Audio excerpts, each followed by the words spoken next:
ഈ ഭദ്രൻ സാറിന്റെ കാര്യം പറഞ്ഞപ്പോൾ ഒളിമ്പ്യൻ അന്തോണിയാദത്തില് യെസ്. ഏയ് ചുമ്മാ ചുമ്മാ കരയാതെടോ എന്ന് പറയുന്ന ഒരു സാധനോട് സിമ്പിൾ ആയിട്ട് തുടങ്ങിയിട്ടുള്ള ഒരു സാധനമാണ്. അതെ അതെ. അത് ഭദ്രൻ സാറിന്റെ തന്നെ സജഷൻ ആയിരിക്കും അല്ലേ, അങ്ങനെ തുടങ്ങിയാൽ മതി എന്നുള്ളത്? ഒരു സജഷനും ഇല്ല, ഒറ്റ സജഷൻ ഉണ്ടായിരുന്നു. ആ. വർത്താനം പറയുന്ന പോലെ ഒരു പാട്ട് വേണം. ഓ. ആശ്വസിപ്പിക്കുന്ന പോലെ, ഉം. ആശ്വസിപ്പിക്കുന്ന പോലെ. കരയല്ലേട്ടാ, എന്തിനേ കരയുന്നേ മോളെ, നീ എല്ലാം ശരിയാവും എന്നൊക്കെ പറഞ്ഞിട്ട് ഒരു ഡയലോഗ് നമ്മൾ പറയുകയാണെങ്കിൽ ഉം. അതിൻ്റെ അപ്പുറത്തേക്ക് ട്യൂണായിട്ട് പാട്ടായിട്ട് അത് വലിയ കാര്യമായിട്ട് ഒരു പാട്ടിൻ്റെ സ്വഭാവം ഉണ്ടാവാൻ പാടില്ല. ഭയങ്കര ടെൻഷനായിരുന്നു എനിക്കും മറ്റേ ഗിരീഷിനും. ഉം. ഉം. എന്തെഴുതുക. അപ്പം ഇങ്ങേരെ കുറിച്ച് പറഞ്ഞു കേട്ടുള്ളൂ, ഒരു ഭയങ്കര പുലിയാണ്. പാട്ട് ഉണ്ടാക്കുന്ന കാര്യത്തിലൊക്കെ നമ്മളെ ശരിക്കും പിടിക്കും, കുടഞ്ഞിടും നമ്മൾ. അപ്പം അത് കേട്ടിട്ടാണ് ഗിരീഷ് വന്നിരിക്കുന്നത്. പുലിമടയിലേക്കാണല്ലോ നമ്മൾ കയറിയിരിക്കുന്നത്, ഔസേപ്പിച്ചാന്നൊക്കെ പറഞ്ഞിട്ട് പുള്ളിയുടെ മുറുക്കാനൊക്കെ മുറുക്കി ഹ്യൂമറസ് ആയിട്ട് പുള്ളി അതൊക്കെ അവതരിപ്പിച്ചിട്ടാണ് വരുന്നത് തന്നെ. അതിനിടയ്ക്കാണ് ഈ ബാക്കി ആദ്യത്തെ പാട്ട് നല്ല രസമായിട്ട് പോയി. 2 പാട്ട് മറ്റേ കൊക്കി കുറുകിയും പിന്നെ നിലാപ്പ ഇതിലേക്ക് നന്നായിട്ട് പോയി. പക്ഷെ ഇത്തിരി ചലഞ്ചാണ്. അങ്ങനെ പിന്നെ ഞാൻ അത് പലപ്പോഴും പറഞ്ഞിട്ടുള്ളതാണ്. ഞാൻ വളരെ കാഷ്വലായിട്ട് എൻ്റെ വൈഫ് ഞങ്ങൾ കാറിൽ യാത്ര ചെയ്യുന്ന നേരത്ത് എനിക്ക് പെട്ടെന്ന് കാറ് വന്ന് വീടിൻ്റെ മുമ്പിൽ നിർത്തി ഇറങ്ങാനായിട്ട് തോന്നുന്നത് ഒരു സെക്കൻഡ് നിൽക്കാൻ പറഞ്ഞു. എന്നിട്ട് നീ എൻ്റെ മുഖത്തേക്ക് നോക്കാൻ പറഞ്ഞ മതി. ഹേയ് ഹേയ് ചുമ്മാ ചുമ്മാ കരയാതെടോ, തഞ്ചി കൊഞ്ചിച്ചിരിക്കാമെടോ, ഇനി എന്തിനാണ് പിണക്കം, എല്ലാം മറക്കാമെടോ.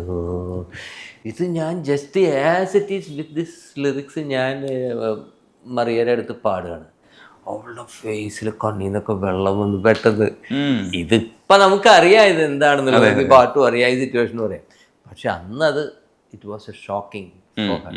അപ്പം എനിക്കിതിൽ എന്തുകൊണ്ട് ഞാൻ ഉടനെ ഡയറക്ടറെ വിളിക്കുന്നു. അപ്പോൾ ആ തുടക്കത്തിലൊക്കെ ഞാനത് മെയിൻറ്റെയിൻ ചെയ്യും. ഹേയ് ഹേയ് ചുമ്മാ വർത്താനം പറയുന്ന പോലെയല്ലേ. അത് കഴിഞ്ഞിട്ട് പാടിയില്ലെങ്കിൽ ഹേയ് ഹേയ് ചുമ്മാ ഇന്ന് പറഞ്ഞു കഴിഞ്ഞാൽ വർത്താനം പറയുന്നതാണ്. കരയാതെടോ, അതും കുറച്ചൊക്കെ വർത്താനമാണ്. ഹേയ് കുറച്ചും കൂടി ശബ്ദം ഉയർത്തി പറയാണ്. തഞ്ചി കൊഞ്ചി ചിരിക്കാമെടോ എന്ന് പറയുന്ന ലാഘവത്തോടു കൂടിയിട്ടാണ്. പക്ഷേ അതിന് ചെറിയൊരു പിച്ചിങ് വന്നപ്പോൾ ഹേയ് ഹേയ് ചുമ്മാ ചുമ്മാ കരയാതെടോ സംഗതിക്ക് വന്നു. പാട്ട് പാടിയപ്പോൾ ആദ്യം ഉണ്ടാക്കിയപ്പോൾ അതൊന്നുമില്ല. തഞ്ചി കൊഞ്ചിച്ചിരിക്കാമെടോ, പിന്നെ ട്യൂൺ വന്നു. ഇനി അതും ആ ലിറിക്സിന് ഇനി എന്തിനാണ് പിണക്കം, എല്ലാം മറക്കാമെടോ. ഈ ഡിഫറെന്റ് ജോണേഴ്സിൽ പാട്ട് ഉണ്ടാക്കുമ്പോൾ നമുക്ക് ഭയങ്കര റിഫ്രഷ്ഡ് ആവും, നമ്മൾ തന്നെ ഒന്ന് മാറും. I love that. എനിക്ക് ഈ സ്ഥിരം ട്യൂണുകളും സ്ഥിരം പാട്ടുകൾ വേറോട് എനിക്ക് താല്പര്യമില്ല. എൻ്റെ ഈവൺ ദ BGMs എത്ര പാട്ടുകൾ ഞാൻ ചെയ്തത്. ഇപ്പം ഞാൻ ഇനിയിപ്പോൾ ഇതൊക്കെ പറഞ്ഞുകൊണ്ട് കുഴപ്പമില്ലല്ലോ. ഓരോ BGM ഉണ്ടാക്കുന്നതിന് വേണ്ടി എന്തുമാത്രം ആലോചിച്ച് അത് ഡിഫറെൻ്റ് ആക്കണം. അല്ലാണ്ട് വെറുതെ സിസ്റ്റമാറ്റിക് ആയിട്ട് ഒരു 4 ബാർ സിത്താർ, 4 ബാർ ഫ്ലൂട്ട്, അത് കഴിഞ്ഞാൽ വീണ, അത് കഴിഞ്ഞാൽ തബലയുടെ ഒരു പെരുക്ക്, പാട്ട്. ഇങ്ങനത്തെ ഒരു ഫോർമാറ്റ് എനിക്കിഷ്ടമേ അല്ല. അങ്ങനത്തെ ഫോർമാറ്റിൽ ഒരുപാട് സൂപ്പർ ഹിറ്റ് പാട്ടുകൾ ഉണ്ടായിട്ടുണ്ട്, അതിനെ കുറ്റം പറയുകയല്ല ഞാൻ ചെയ്യുന്നത്. പക്ഷേ എനിക്കത് ഇഷ്ടമല്ല. എൻ്റെ അനിഷ്ടം പറയാലോ. അത് കേൾക്കുന്നതും അന്നത്തെ പാട്ടുകളും എനിക്കിഷ്ടമാണ്. പക്ഷേ അന്ന് ഒരുപാട് നല്ല ബാക്ക്ഗ്രൗണ്ട്സോട് കൂടിയിട്ട് പാട്ടുകളൊക്കെ വന്നിട്ടുണ്ട്. പക്ഷേ പൊതുവിൽ ഞാൻ പറയുന്നത് പാട്ടുണ്ടാക്കുമ്പോൾ ബാക്ക്ഗ്രൗണ്ടിനെ കുറിച്ചിട്ട് ആൾക്കാർ, പാട്ടാണ് മെയിൻ, ബാക്ക്ഗ്രൗണ്ട് ചുമ്മാ ഫില്ല് ചെയ്തിട്ട് അങ്ങോട്ട് വിട്ട് 4 ബാർ സിത്താർ, 4 ബാർ ഇങ്ങനെ കാഷ്വലായിട്ട് ഞങ്ങൾ പറയും. മ്യൂസീഷ്യൻസ് ഇപ്പോൾ ഒരു അസിസ്റ്റൻ്റ് ഉണ്ടെങ്കിൽ അസിസ്റ്റൻറ്റിനോട് പറയാം അതേടാ. അപ്പോൾ ബാക്ക്ഗ്രൗണ്ട് അതിപ്പോൾ നോക്കി ഇൻസ്ട്രുമെൻറ്റ്സ് നോക്കും, ചുറ്റും നോക്കും, സിത്താറുണ്ട്, ഫ്ലൂട്ടുണ്ട്, ഇതുണ്ട്. ആദ്യം ഇത് കഴിഞ്ഞ വഴിക്ക് പിന്നെ ഓഫ് കോഴ്സ് അതിന് മാച്ചായിട്ടുള്ളൊരു ട്യൂണൊക്കെ തന്നെയാണ് ഉണ്ടാക്കുക എന്നറിയാം. ഒരു 4 ബാർ ഫ്ലൂട്ട്, അത് കഴിഞ്ഞാൽ 4 ബാർ സിത്താറ്, പിന്നെ ഒരു ചെറിയൊരു തീരുമാനം തബലയിൽ വന്നിട്ട് പാട്ട് തുടങ്ങാമെന്ന് പറയും. ഈ പരിപാടി എനിക്കില്ല. എൻ്റെ ആദ്യത്തെ പടത്തിൽ തന്നെ നിങ്ങൾ ശ്രദ്ധിച്ചോ, നീയൻ സർഗ സൗന്ദര്യം എടുത്തു. അതിൻ്റെ തുടക്കത്തിൽ പിന്നെ ആ പാട്ട് വയലിൻ മാച്ച്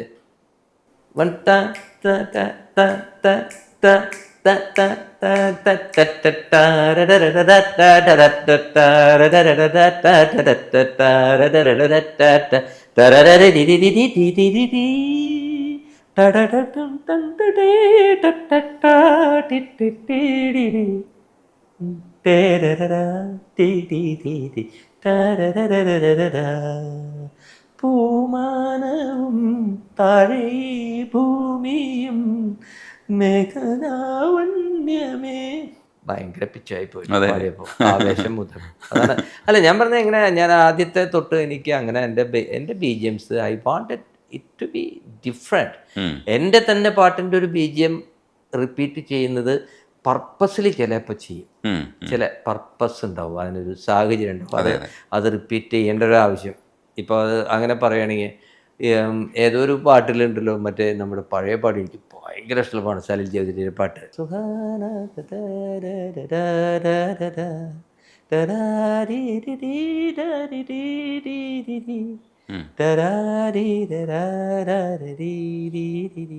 ടടൻ ടടൻ ടടൻ ടടൻ ടടടം ടടടടം ടടടട ടടടടടടടടട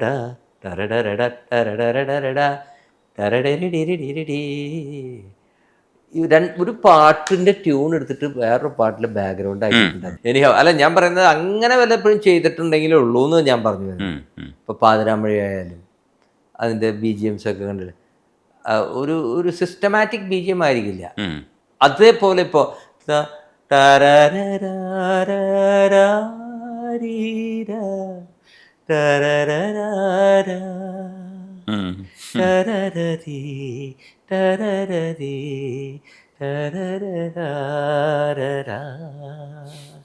ഈ ഫോർമാറ്റ് ഞാൻ പിന്നെ ഉപയോഗിച്ചിട്ടേ ഇല്ല. ആ ഒരു ഫോർമാറ്റിൽ വന്നിട്ടില്ല ഒരു വയലിൻ്റെത്. എന്നാൽ ഈ ഫോർമാറ്റ് എവിടെ നിന്നോ എടുത്തിട്ടുള്ളതാണെന്ന് പറഞ്ഞു കഴിഞ്ഞാൽ എനിക്ക് മാത്രമേ അറിയുള്ളൂ. തൂവൽ സ്പർശം എന്ന് പറഞ്ഞ പടത്തിലെ ഒരു തീം മ്യൂസിക്കായിട്ട് കമൽ തന്നെ സംവിധാനം ചെയ്ത പടത്തിലെ വീണയിലും വായിച്ചിട്ടുണ്ട്. പിന്നെ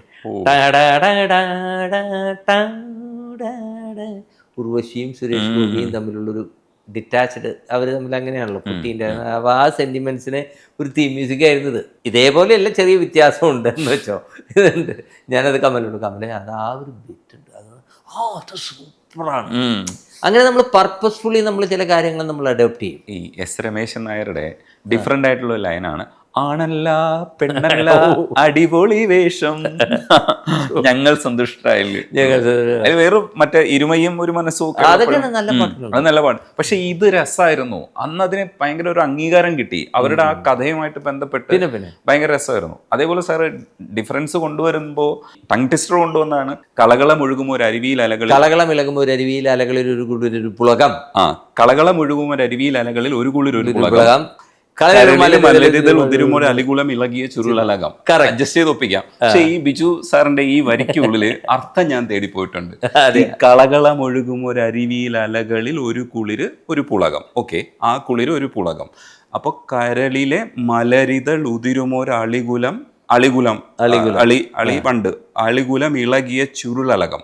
അതേപോലെ ഒരു ചുരുള് ഈ മനസ്സിൽ അളികൾ ഉണ്ടാക്കി എന്ന് പറയുന്ന ഒരു അർത്ഥം വരുന്നുണ്ട്. അപ്പം ഇത് ഡീകോഡ് ചെയ്യാൻ പറ്റുമെന്ന് ഇങ്ങനെ നോക്കിയിട്ടുണ്ട്. പക്ഷെ സാറ് ശരിക്കും ഇത് പണി കിട്ടിയത് ദാസാറിനായിരുന്നു. അത് ദാസാർ ദാറ്റ് ഈസ് ഒരു പാട്ടിന്റെ ഭാഗമൊന്നുമല്ല അത്. അതൊരു ജിംനാസ്റ്റിക് ആയിട്ട് നമ്മൾ എന്തെങ്കിലും ചെയ്യുന്ന പോലെ അല്ലേ. ഇപ്പോൾ ഏറ്റവും ലോകത്തിലെ ഏറ്റവും ശക്തനായ ഒരു മനുഷ്യന് ചിലപ്പോൾ ഇവിടുന്ന് ഒറ്റക്കാലം കൊണ്ട് ഒരു ചാട്ടം ചാടിയിട്ട് അങ്ങോട്ട് കിടക്കാൻ പറ്റിയെന്ന് വരില്ല. It's A difference. പക്ഷെ അന്ന് അത് ഞാനത് വളരെ സ്റ്റഡിയിലായിരുന്നു. ഞാൻ ഒറിജിനൽ ആ സാധനം നല്ല സ്പീഡാണ്. കളകളമിളക മറ്റൊരു പുളകം കരലിൽ വളരെ ഇപ്പൊ പറ്റുന്നില്ലേ, ഇപ്പൊ വായൊക്കെ പോയി. അന്ന് അത്രയും സ്പീഡ് എന്ന് പറഞ്ഞിട്ട് പാടി. പക്ഷെ പടത്തിലതല്ല വന്നത്. പടത്തിലത് മോഹൻലാൽ തന്നെ ഇത്രയും സ്പീഡിലെങ്കിലും അദ്ദേഹം അത് ആ ഒരു ഡയലോഗ് പ്രസന്റേഷനിലൂടെ ഭംഗിയായിട്ട് അവതരിപ്പിച്ചു.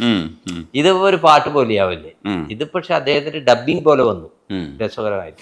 പക്ഷെ കാസറ്റിൽ സാറിന്റെ കാസറ്റിൽ എന്റെ വോയിസ് ആണ്. അത് കഴിഞ്ഞിട്ട് ദാസേട്ടന്റെ പുഞ്ചിരിയുടെ ശബ്ദപ്പെടുന്ന അങ്ങോട്ട് മാറുമ്പോ അറിയാൻ വ്യത്യാസം.